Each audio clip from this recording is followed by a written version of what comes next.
So for this project, I decided to focus on the 2024 Paris Olympics because it helped encourage cleaning up the sort of environment of Paris. Mainly, I wanted to focus on how they managed to finally make the River Seine safe for swimmers. So for the past 100 years, there's been a ban on swimming in the Seine because the water was dangerous. It was completely polluted due to sewage water leaking into it for years because of the way the city and the sewage pipes were constructed.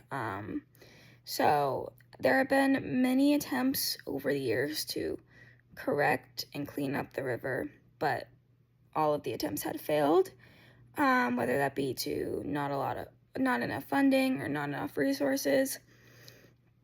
But even though those attempts overall failed, it did help lower the pollution.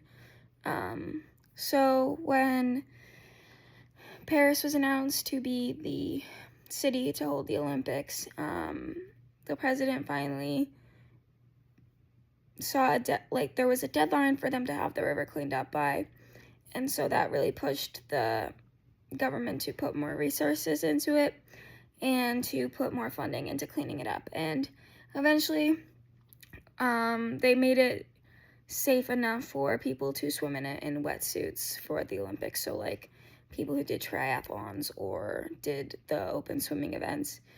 And the cleanup process continued even after the Olympics. And ultimately, on July 5th, 2025, they were able to finally open the Seine up for swimming, just recreational swimming again, which is a huge movement for them.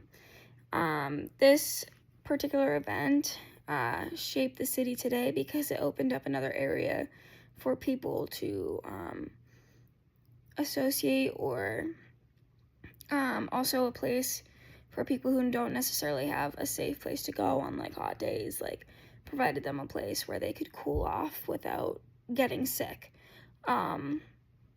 So it's definitely a big movement, and I think had Paris not been the Olympics or been the city for the Olympics, that they wouldn't have fixed the river.